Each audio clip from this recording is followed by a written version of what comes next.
Sebenarnya budaya positif itu penting tidak sih? Penting, betul sekali. Tangkap. Mengapa budaya positif itu penting kita terapkan di lingkungan sekolah kita? Karena dengan adanya budaya positif itu bisa menumbuhkan motivasi intrinsik dalam diri kita maupun diri dari anak didik kita. Kemudian dari budaya positif itu bisa menciptakan lingkungan positif di lingkungan sekolah kita. Nah, apakah selain itu budaya positif itu penting kita miliki terlebih dahulu? Kita sebagai guru, sebagai pendidik itu sangat penting untuk memiliki budaya positif tersebut, sehingga mudah bagi kita untuk menyebarkannya. Menyebarkan budaya itu hingga menciptakan lingkungan yang positif. Oke, konsep inti dari budaya positif. Yang pertama yaitu perubahan paradigma belajar yang akan kita bahas nantinya. Kemudian yang kedua, disiplin positif. Yang ketiga, nilai-nilai kebajikan. Keempat, kebutuhan dasar manusia. 5, motivasi perilaku manusia. 6, posisi kontrol guru. 7, keyakinan kelas. Dan yang terakhir adalah segitiga restitusi. Jadi, kedelapan hal ini, konsep inti budaya positif ini yang akan kita bahas pada hari ini.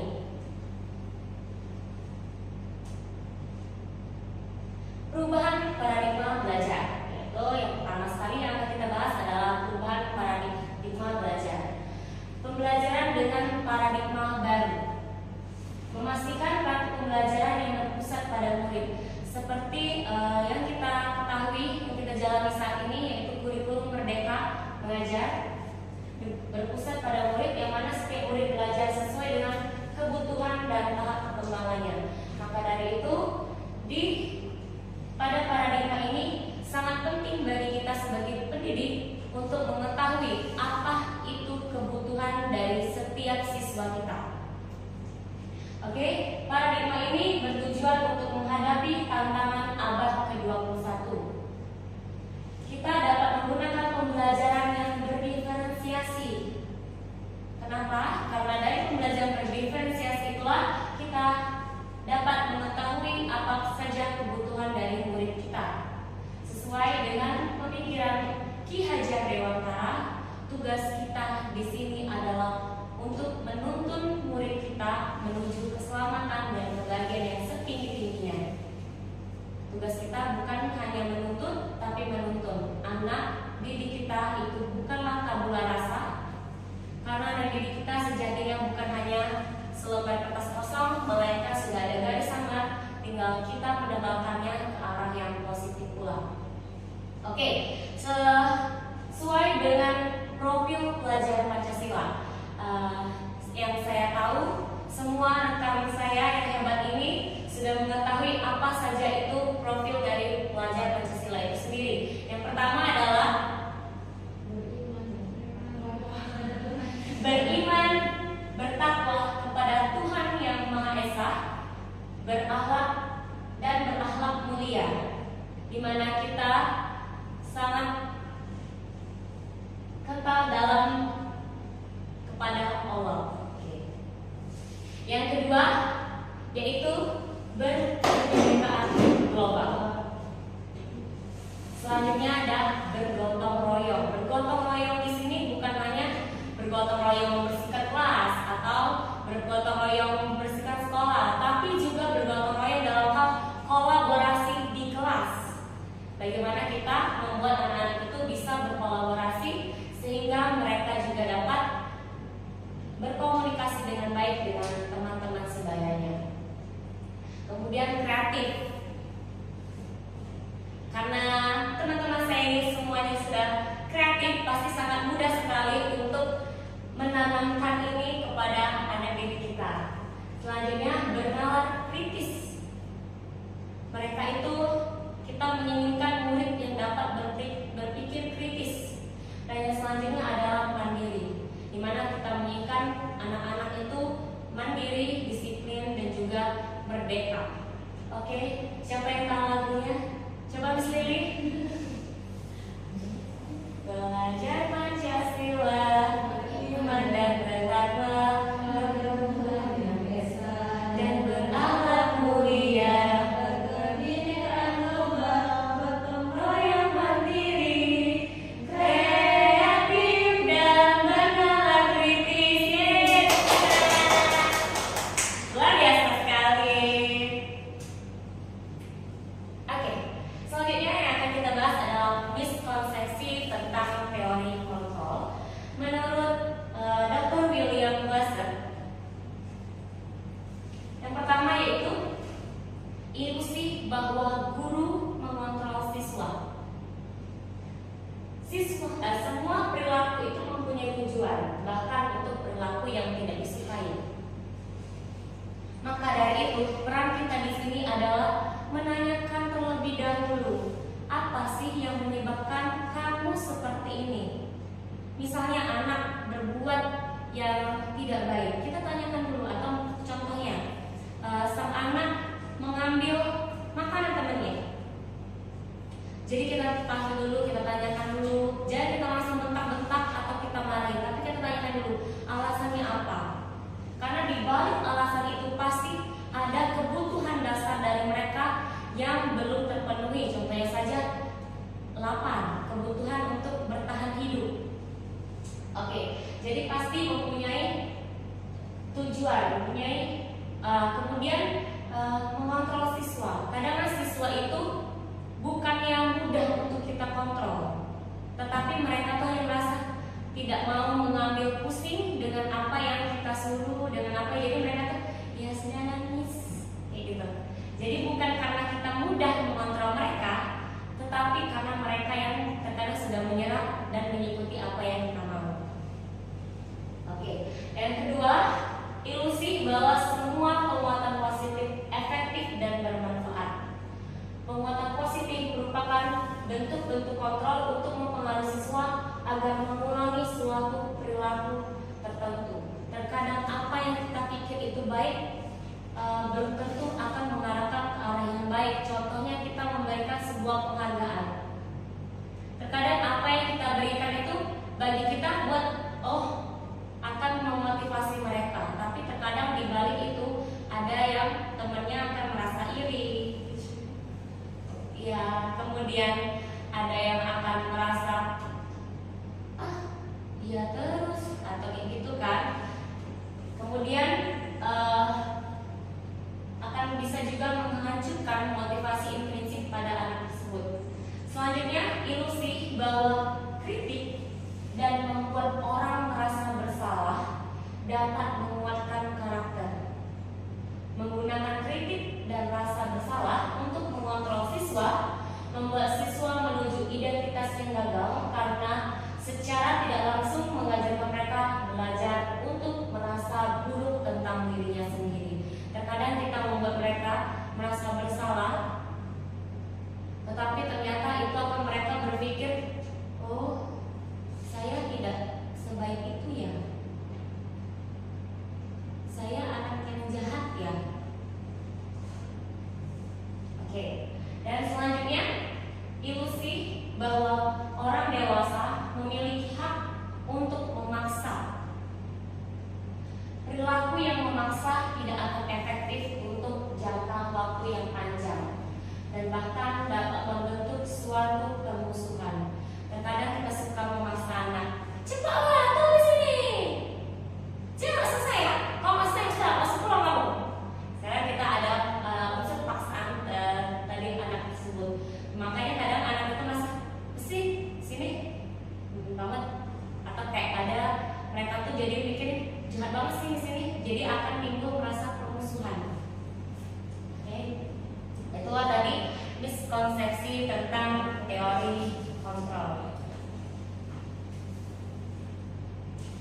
Nah, ini dia stimulus respon lawan teori kontrol. pandangan tentang dunia menurut Stephen R. Covey. Stimulus respon tentang dunia, di mana realitas atau kebutuhan kita sama. Tapi menurut teori kontrol tentang dunia, di realitas kebutuhan kita berbeda. Kita tidak tahu, kita itu mempunyai kebutuhan berbeda. Contohnya misalnya Miss Agnes membutuhkan sebuah apa ya contohnya ya? Apa Miss Agnes?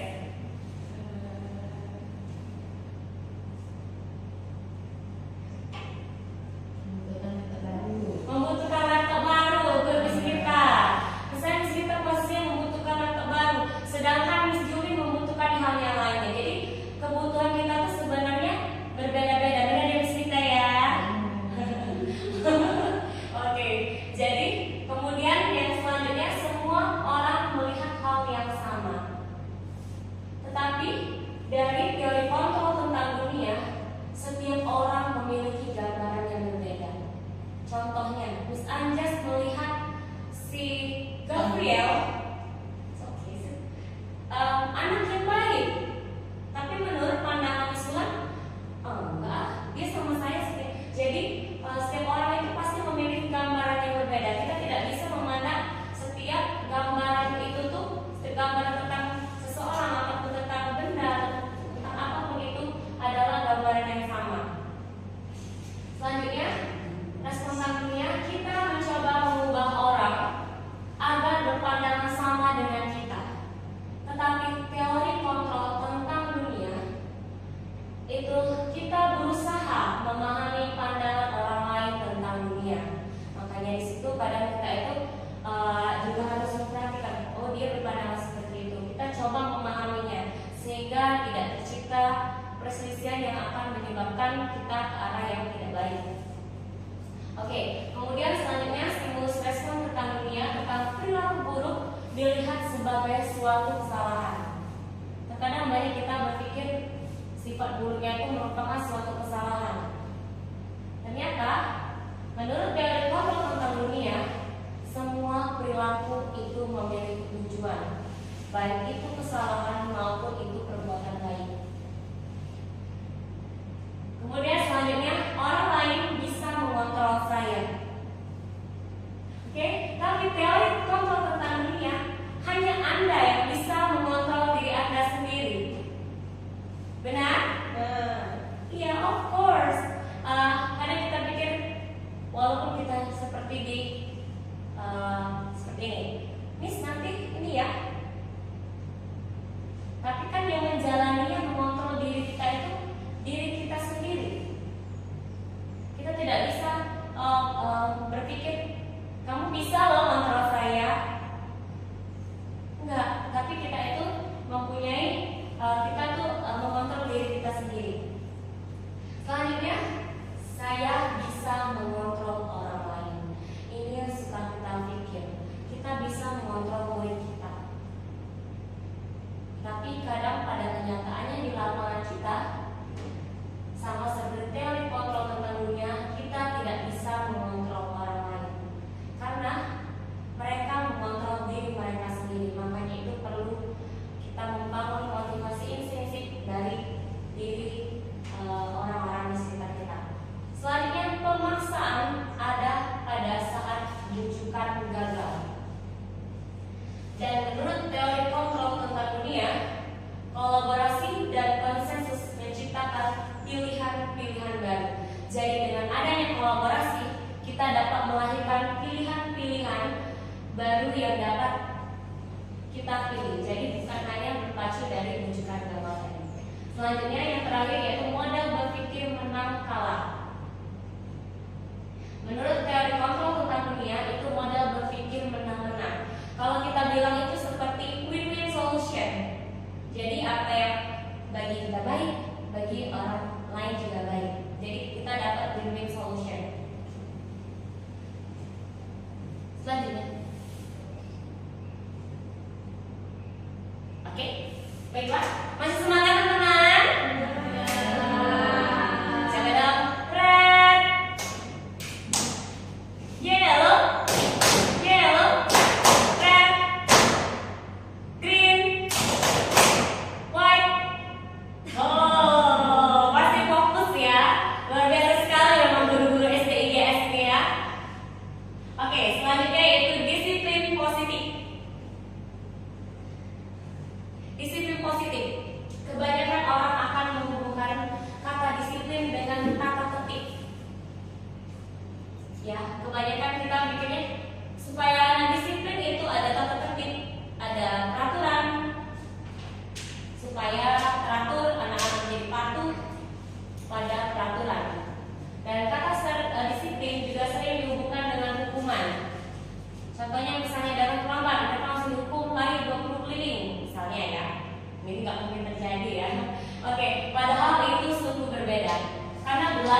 disiplin positif tidak harus dengan memberi hukuman.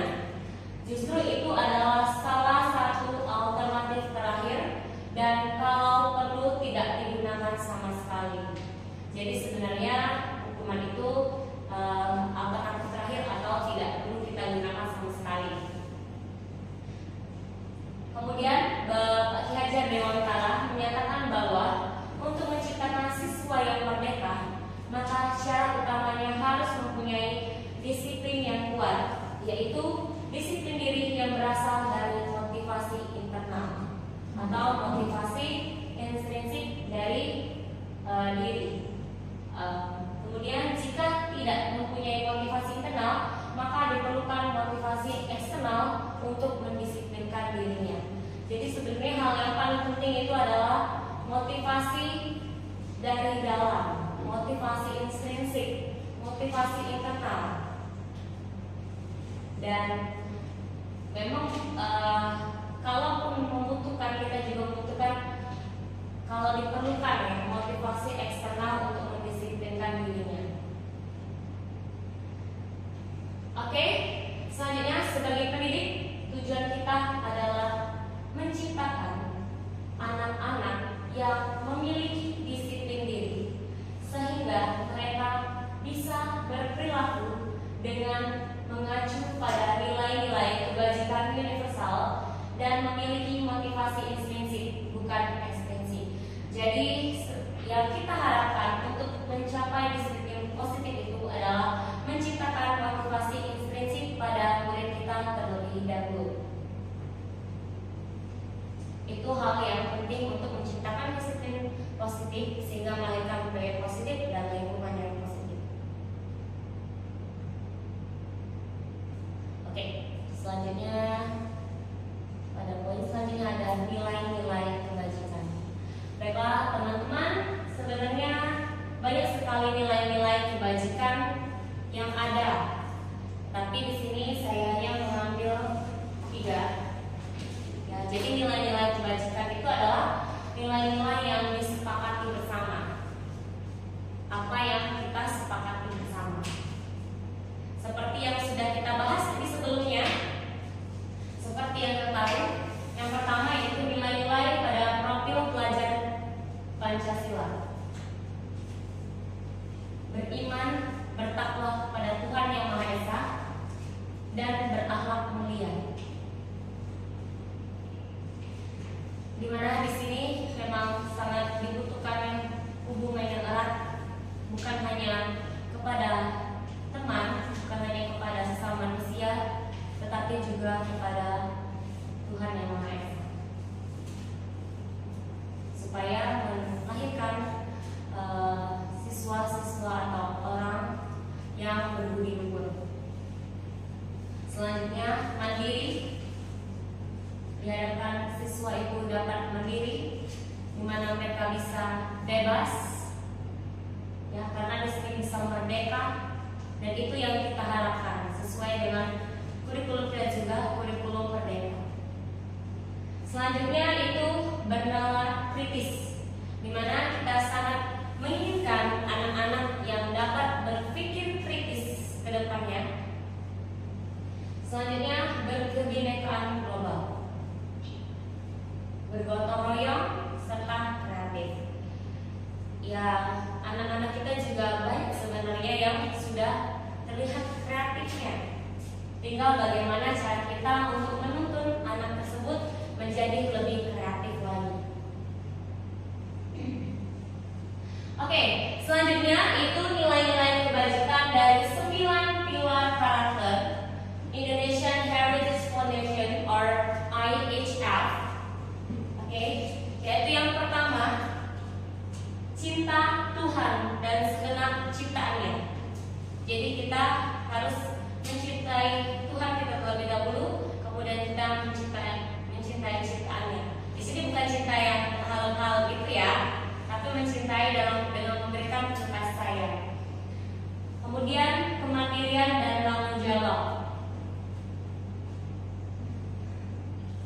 Selanjutnya itu kejujuran, di mana mereka itu amanah dan dihormati.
Pasti bukan hanya anak kecil saja yang butuh kesenangan, kita pun juga membutuhkan kesenangan, ketenangan.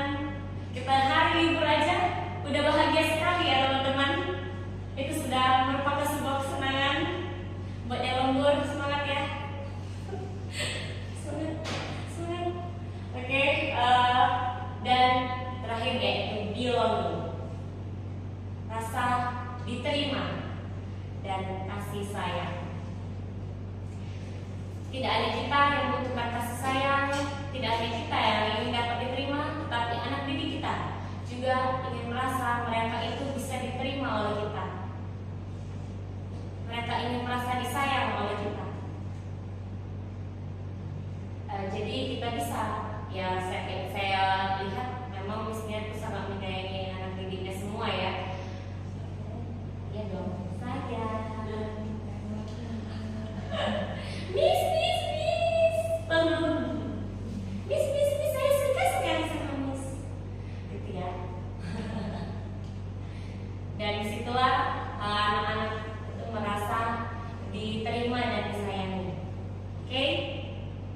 Itulah tadi kebutuhan dasar manusia 5 ya. Itu yang pertama,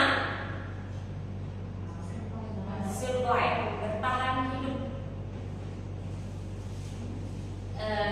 Second one, yang kedua, power, oke, penguasaan. Yang ketiga, freedom, kebebasan. Yang keempat, fun, kesenangan. Dan yang terakhir, belonging, rasa sayang dan rasa ingin diterima.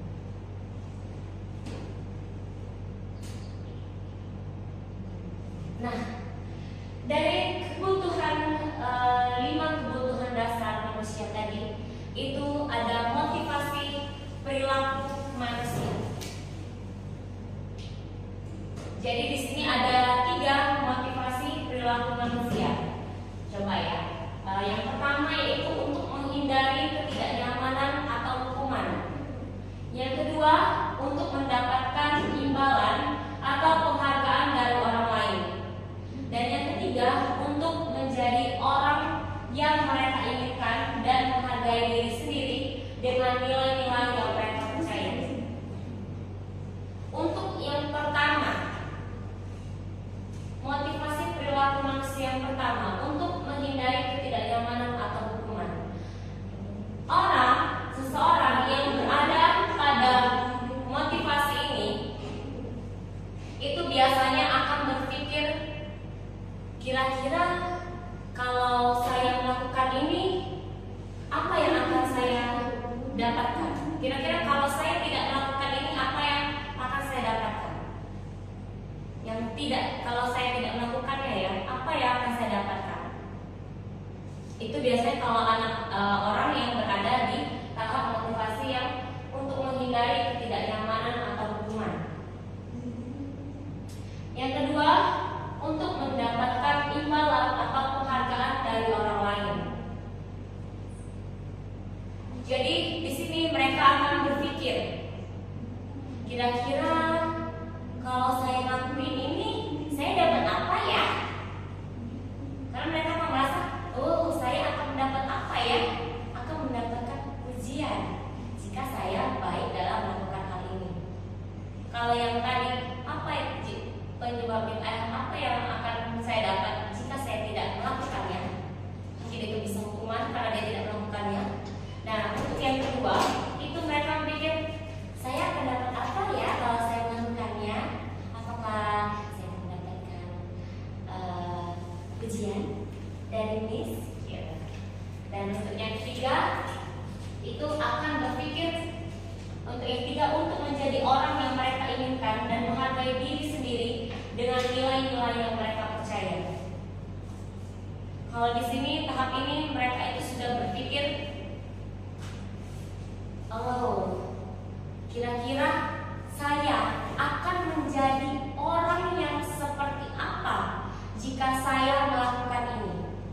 Jadi dia sudah ada motivasi intrinsik, ada motivasi dari dirinya. Saya akan menjadi orang yang seperti apa? Coba bisnis. Dari ketiga motivasi ini sebenarnya yang motivasi manakah yang paling kita temukan di anak didik kita? Yang kedua, untuk mendapatkan imbalan atau penghargaan dari orang lain. Kebanyakan yang kedua ya, mereka itu sering dipuji sekali ya. Kamu bagus sekali menulisnya. Iya Miss.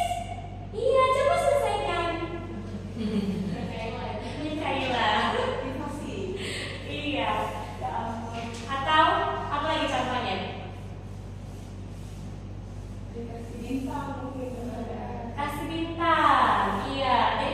Kalau kalian berhasil berbuat baik, Miss kasih bintang ya. Kasih hadiah. Banyak sekali anak Miss.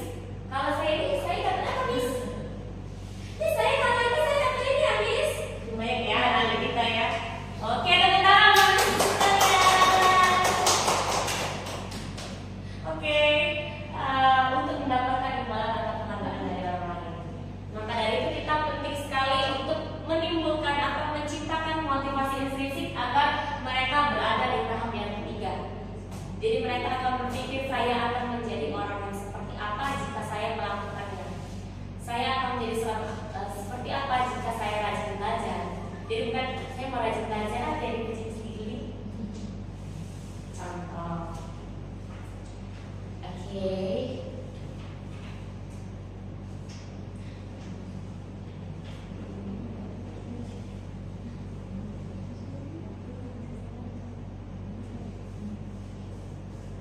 Oke.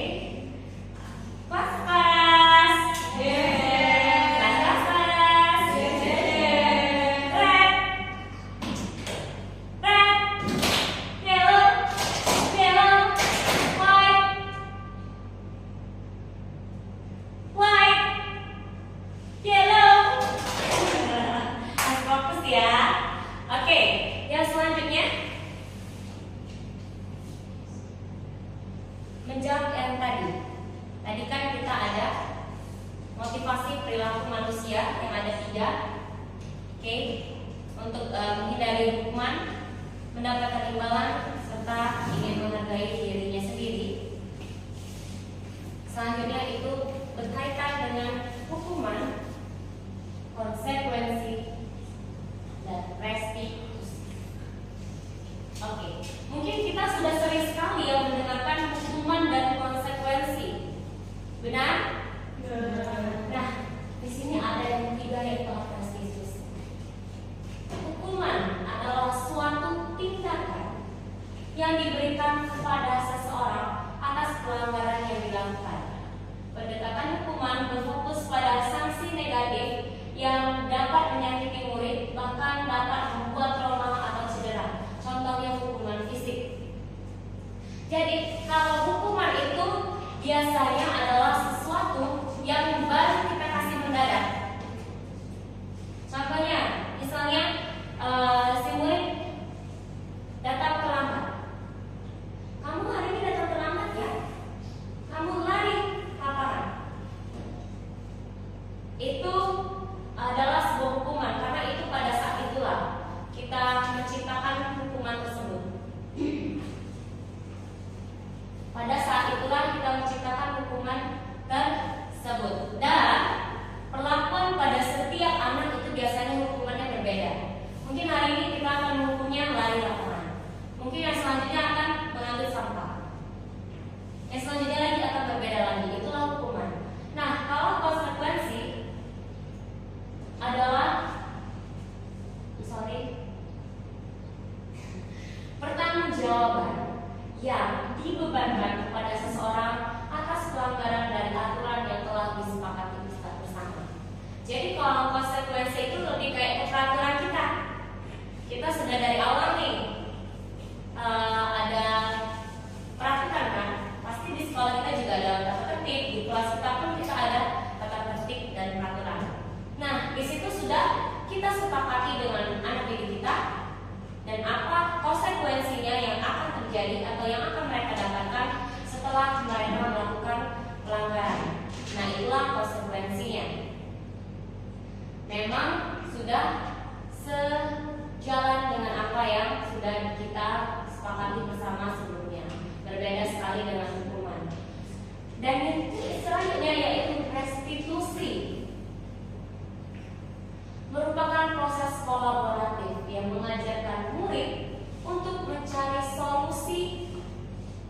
dari masalah mereka dan membantu murid berpikir tentang orang seperti apa yang mereka inginkan dan bagaimana mereka harus memperlakukan orang lain. Contohnya nih, kita panggil saja dia Thomas. Oke, jadi si Thomas ini mainin penggarisnya si Aca. Ini ya kan. Kemudian patah penggarisnya tadi karena dimaininnya patah, kena meja, kena kursi. Restitusi ini seperti apa perannya? Jadi kita akan berkolaborasi dengan siswa tersebut, dengan si Thomas. Oke, jadi Thomas, kamu sudah mengatakan penggaris temanku. Jadi sebaiknya apa yang harus kita lakukan supaya Aca tadi tidak bersedih? Jadi di sini kita membuat mereka berpikir. Mereka berpikir, oh, apa ya yang harus saya lakukan supaya teman saya tidak merasa sedih? Jadi mereka tahu, oh, saya akan mengganti penggarisnya, Miss. Jadi dari situ mereka sudah berpikir, saya mungkin kalau saya di posisinya Aca, saya ingin meminta ganti. Jadi dia akan memposisikan diri, kemudian dia jadi bagian tahu bagaimana cara memperlakukan orang lain. Miss, nanti saya akan mengganti penggarisnya ya. Nah, jadi di situ dari tahap restitusi ini kita mencari solusinya bersama. Kalau hubungan tadi yang secara dadakan, oke, konsekuensi yang sudah kita sepakati. Kalau restitusi lebih kita berkolaborasi dengan anak untuk memikirkan solusi yang terbaik sehingga mereka tidak merasa bahwa mereka itu adalah anak yang gagal.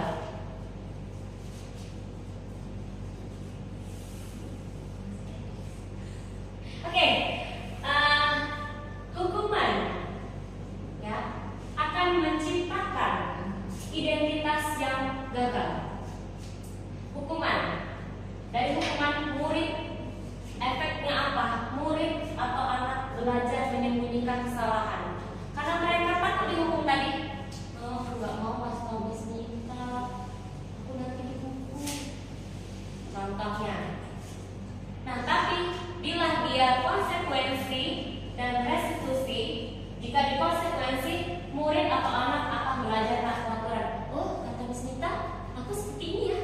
Oh, berarti aku harus menaati peraturan tersebut. Nah, kalau di restitusi, anak-anak belajar memecahkan masalah. Jadi kalau di hukuman tadi identitas gagal, tapi kalau misalnya kita melakukan disiplin yang konsekuensi dan restitusi, kita akan menciptakan identitas sukses. Jadi dari memecahkan masalah. Oh, iya, Miss Nita sudah ngajarin saya. Jika saya ini, berarti saya ada konsekuensi atau ada sesuatu yang harus mereka tindak lanjuti. Oke, yang selanjutnya dari hukuman, mencoba mengontrol anak dengan penguatan negatif, membayar impas kesalahan. Kamu salah itu, membalas. Kamu ini. Jadi mereka ada penguatan yang negatif. Oke, selanjutnya dampak pada murid yaitu marah, merasa bersalah, rendah diri dan mengasingkan diri. Tak mau. Jadi dia kan marah, mengasingkan diri. Oke, selanjutnya dari tiba-tiba tidak diharapkan atau sangat melukai dari si anak. Kemudian dibuat guru dan menyakitkan guru menjalani konsekuensi dengan menyalahkan, mengkritik, menyindir dan merendahkan. Kamu ini ya, jadi anak nggak ngerti-ngerti, sekali mesti ngajarin kamu. Itu sudah akan melukai hati si anak, itu merupakan hukuman secara verbal. Oke, selanjutnya dari sisi konsekuensi, yaitu mencoba mengontrol anak dengan penguatan positif. Kemudian kehilangan hak waktu jeda seorang diri, penahanan, kemudian sudah diketahui dan masuk akal, dibuat oleh guru, murid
kira-kira ya, kita itu sebenarnya posisi kita saat ini berada di posisi kontrol yang mana? Apakah kita seorang pembuat?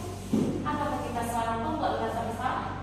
Apakah kita sebagai teman, pemantau, atau manajer?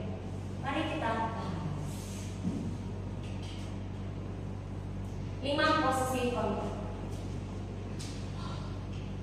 Oke, motivasi guru berbuat. Yang pertama, jadi kita itu sebisa mungkin berada di pemantau atau manajer. Kita ingin yang juga. Tapi kalau misalnya di sini, kalau kita penghukum atau pembuat rasa bersalah, itu kita akan menciptakan identitas gagal. Kontrol dari luar. Oke, jadi motivasi bagi mereka itu adalah menghindari hukuman. Penghukum. Jadi guru akan berbuat menghardik, menunjuk-nunjuk, menyakiti, dan menyindir si anak. Dia akan berkata, kalau kamu tidak melakukannya, awas ya, rasakan. Oke, kemudian hasilnya memberontak, menyalahkan orang lain, dan berbohong. Enggak bisa, saya nggak melakukan itu. Nggak tahu saya. Kaitannya dengan dunia berkualitas, murid meletakkan guru di luar dunia berkualitas. Kemudian murid berkata, biarkan saja, nanti juga marah-marah lagi. Oke, dampaknya pada murid adalah mereka akan mengulangi kesalahan. Selanjutnya, pembuat merasa bersalah. Apa yang akan guru lakukan, yaitu berceramah dan mengatakan, seharusnya kamu seperti ini. Ibu kecewa sekali sama kamu, nak. Apa yang kamu lakukan? Kamu seharusnya sudah tahu. Ibu lelah sekali mengatakannya. Ibu stres. Dan hasilnya apa? Murid-murid akan menyembunyikan, menyangkal, dan berbohong. Murid meletakkan guru di dalam dunia berkualitas. Dunia berkualitas. Dan murid akan berkata, maafkan saya, Bu. Maafkan saya, Miss. Dan mereka, hasilnya adalah mereka akan menjadi rendah diri. Selanjutnya, teman. Guru akan membuatkan alasan untuk muridnya. Apa yang akan gurunya katakan? Ayolah, lakukan demi ibu ya. Lakukan demi Miss ya, nak. Masa kamu tidak mau? Ingat tidak, ibu pernah bantu kamu melakukan ini. Ayolah bantu ibu. Nah, itu proses sebagai teman. Jadi hasilnya apa? Mereka akan ketergantungan. Miss. Oke. Dan murid meletakkan guru sebagai orang yang sangat penting di dunia berkualitas. Aku sama Miss. Oke. Dan murid akan berkata, saya pikir Miss teman saya. Ternyata begitu. Oke. Jadi dampaknya adalah mereka akan lemah, tidak mandiri, dan bergantung kepada guru. Selanjutnya, posisi pemantau. Guru akan berbuat menghitung dan mengukur. Sebatas apa kesalahannya tadi? Guru akan berkata, nak, apa sih peraturan di sekolah kita? Apa peraturan kelas kita? Dari sini hasilnya adalah menyesuaikan diri bila diawasi, karena kita akan memantau mereka. Dan kaitannya dengan dunia adalah murid meletakkan guru, peraturan, dan hukum di dunia berkualitas. Jadi bukan hanya guru saja, tapi peraturan dan hukum di dunia berkualitas. Murid akan berkata, berapa banyak dikira yang harus saya peroleh, berapa halaman yang harus saya tulis. Kemudian dampaknya adalah menitik beratkan pada sanksi atau hadiah untuk dirinya. Dan yang terakhir, ini posisi yang harus kita usahakan, yaitu posisi sebagai manajer. Di sini kita akan mengajukan pertanyaan-pertanyaan. Lebih baik lagi kita menjalankan segitiga restitusi.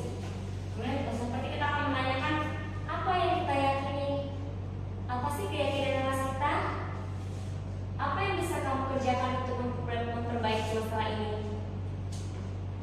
Hal ini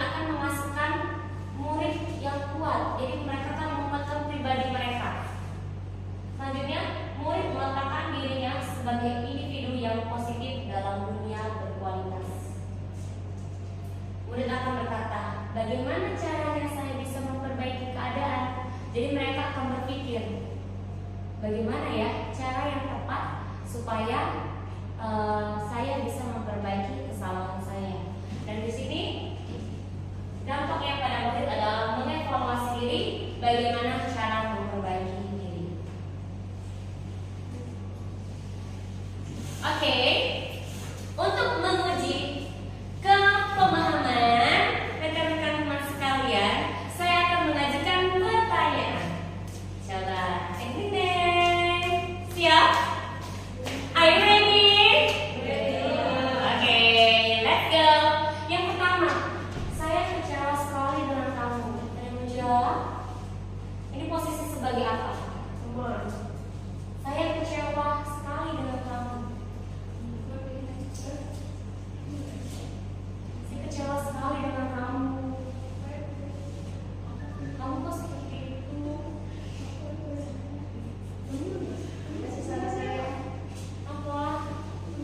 Apakah dia tadi seperti teman? Apakah dia manajer? Apakah dia pemantau? Apakah penghukum atau pembuat merasa bersalah? Pembuat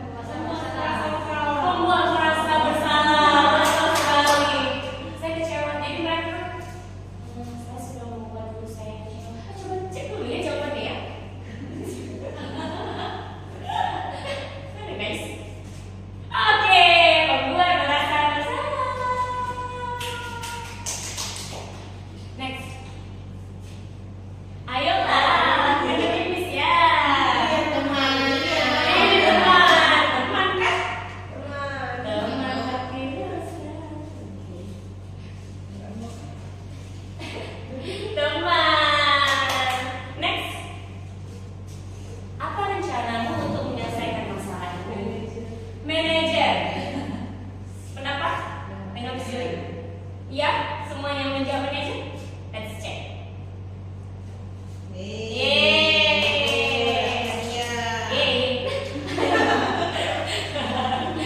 Oke, kamu tidak pernah benar melakukannya ya. Awas ya.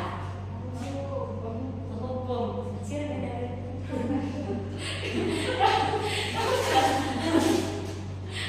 Oke, let's check penghukum. Jadi, kamu tidak pernah mendapat nilai jika tidak mengerjakan tugas. Berarti yang terakhir adalah posisi pemantau.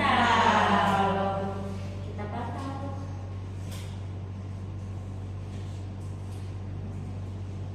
Mengapa keyakinan kelas? Mengapa bukan peraturan kelas? Adakah yang bisa memberikan? Kenapa sih harus keyakinan kelas bukan peraturan kelas? Ya, Karena kalau peraturan kelas itu lebih seperti memaksa, karena anak-anak itu kayak aku harus menaati ini. Jadi mereka merasa, oh ini kayaknya kalau kita nggak lakuin kita bakal mendapatkan hukuman. Tapi kalau misalnya keyakinan, yakin mereka, oh kalau kita melakukan ini akan baik urusan kita. Tapi kalau misalnya dia menganggap sebagai peraturan kelas, dia akan selalu merasa bahwa itu sebagai bentuk hukuman. wow, jawabannya luar biasa sekali. Tepuk tangan. Betul sekali. Terima kasih Miss Juli.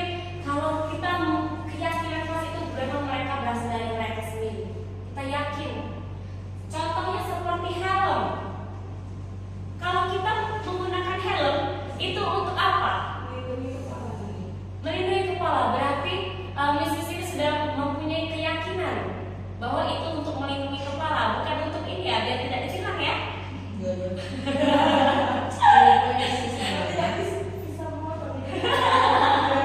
Kalau itu jadi untuk keselamatan. Luar biasa sekali. Oke, pembentukan keyakinan kelas.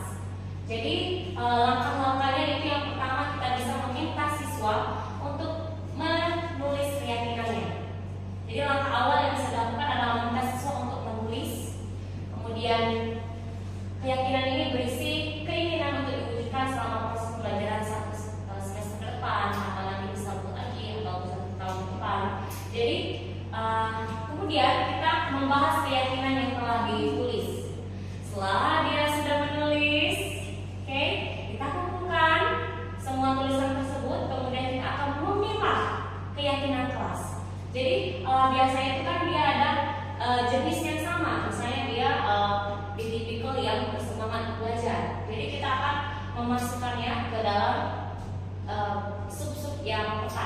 kemudian mengubah keyakinan agar menjadi kalimat positif.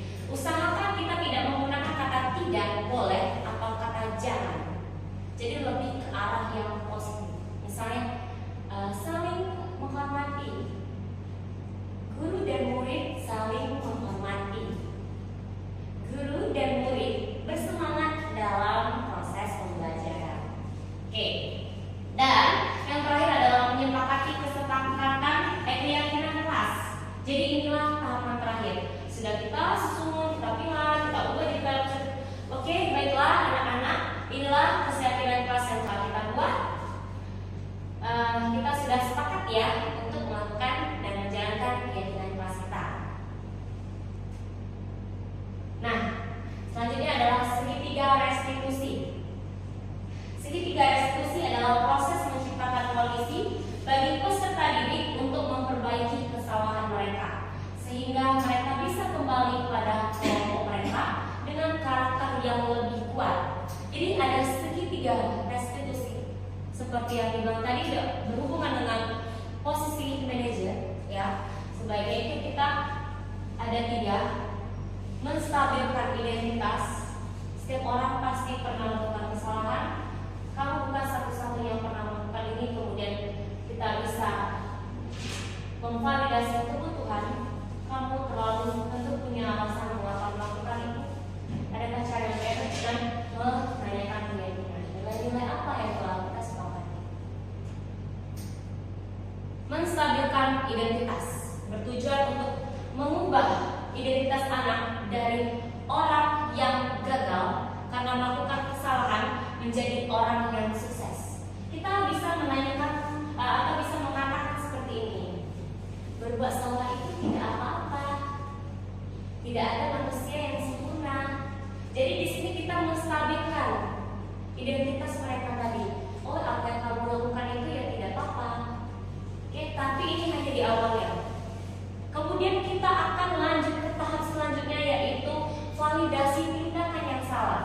Jadi seorang guru yang memahami self control pasti akan mengubah pandangannya dari teori stimulus respon ke cara berpikir proaktif yang mengenali tujuan dari setiap tindakan.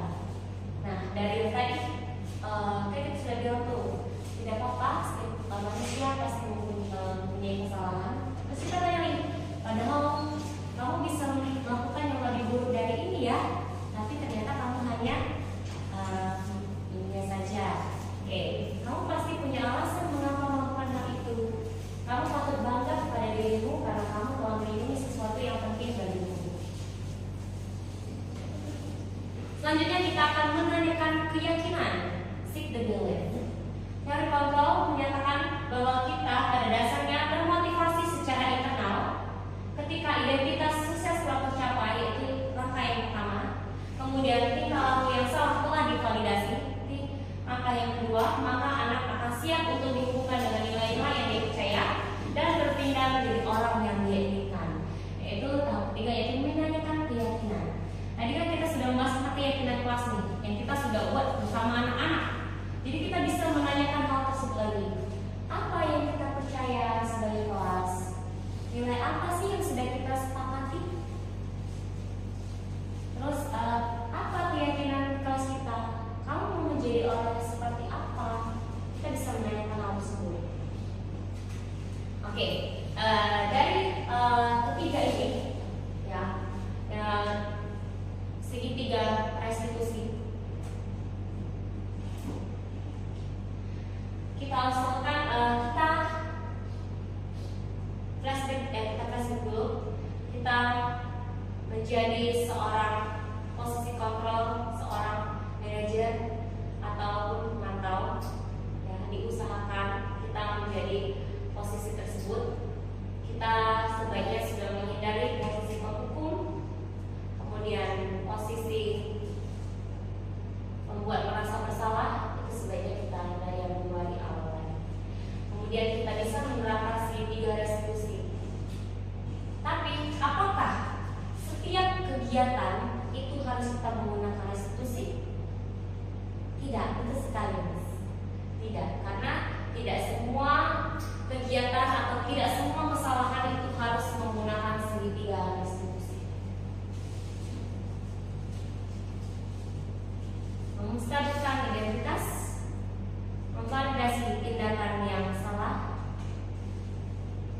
dan menanyakan keyakinan. Jadi di sini saya harap rekan-rekan saya, rekan-rekan seperjuangan saya ini, ya, ibu-ibu guru, miss-miss yang hebat di sini, marilah kita bekerja sama, marilah kita bersama-sama menciptakan budaya positif, disiplin positif, sehingga kita menciptakan lingkungan yang positif, sehingga kita dapat melahirkan ya, lebih tepatnya kita membuat generasi penerus yang lebih berkualitas untuk ke masyarakat. Oke, dari tadi ada nilai-nilai keyakinan, dimana kita bisa menciptakan anak berbudi luhur, mandiri, kreatif, kolaboratif, inovatif. Kemudian kita menerapkan dalam keyakinan kelas. Kemudian kita menempatkan posisi kita sebagai manajer dengan menjalankan segitiga restitusi. Oke, Bapak Ibu Bapak Ibu, kita nggak ada Bapak ya guys. Jadi Miss, dari semua penjabaran tadi, apakah cukup dipahami? Oke. Semoga kedepannya kita akan menjadi lebih baik dalam menuntun murid kita dan menebakkan garis semangat mereka menjadi ke arah yang lebih positif, sehingga akan berkurang murid-murid kita yang akan ke arah negatif. Ya teman-teman, kita harus selalu semangat. Siapa kita? Guru SD IGS CGC. Siapa kita? Guru SD IGS CGC. Oke teman-teman, berikut video segitiga restitusi yang telah saya lakukan. Morning Ceris. Morning Miss. Ceris, Miss mendengar dari ketua kelas kalau kamu marah dengan Yosua ya? Ya Miss, Yosua selalu melihat tugas saya dan saya sangat kesal dengannya. Ya wajar, kalau Miss di posisi Ceris, Miss juga pasti merasa kesal. Lalu kamu melakukan apa kepada Yosua? Saya menyakinya dan mengebrak meja Miss. Kamu melakukannya pasti punya alasan. Mengapa kamu melakukan itu? Ya karena saya kesal dan marah Miss. Masa saya diam saja melihat tugas saya dikerjakan? Saya kan sudah bekerja keras dari saya. Miss memaklumi hal itu dan Miss juga mengapresiasi bahwa walaupun kamu marah, kamu tidak memukul Yosua. Nah sekarang kita coba pikirkan bersama. Apakah tindakan Ceris sesuai dengan keyakinan kelas kita? Tidak Miss. Lalu menurut Ceris, keyakinan apa yang sudah dilanggar? Saling menghormati dan menghargai teman. Oke, menurut Ceris, apakah saling menghormati dan menghargai itu penting? Sangat penting Miss agar kita selalu rukun. Hebat, betul sekali. Lalu menurut kamu, keyakinan kelas apa yang harus kamu lakukan? Bersabar Miss. Pintar. Lalu apakah kamu bersedia untuk memperbaiki masalah ini? Iya Miss. Oke, apa yang harus Ceris lakukan untuk memperbaiki masalah ini? Saya akan minta maaf dan membantu Yosua jika dia kesulitan dalam belajar. Tepat sekali tindakan yang Ceris ambil. Tetap semangat ya, dan silakan kembali ke kelas. Baik, terima kasih. Ya, sama-sama. Bye-bye. Sedikit penutupan dari saya. Dalam penerapan program disiplin positif, hendaknya guru memiliki standar kepribadian profesional dan sosial yang baik, di mana guru mampu merefleksikan dirinya di posisi kontrol yang saat ini. Bagaimana dirinya menuntun murid-muridnya menjadi insan yang mandiri, merdeka, dan bertanggung jawab sesuai dengan standar nasional pendidikan. Jadi diharapkan, saya sudah tahu Miss ini sudah baik ya, sudah menciptakan lingkungan yang positif. Bisnisnya juga sudah mempunyai dan memiliki budaya positif tersebut. Marilah kita menyebarkannya ke lingkungan sekitar kita sehingga semuanya itu akan berbudaya positif. Dengan lingkungan positif tidak ada yang toksik. Oke, semangat teman-teman. Saya besarnya atas kehadirannya dan menyempatkan waktunya di acara presentasi ini. Ya, terima kasih banyak. Mungkin dari tadi mengajar, ibu sudah lelah, tapi masih semangat ternyata ya. Coba dong kita tepuk semangat. Semangat. Oke, masih semangat. Oke guys, saya berterima kasih. Saya akhiri presentasi kali ini. Sekian dan terima kasih. Wassalamualaikum warahmatullahi wabarakatuh.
harus baik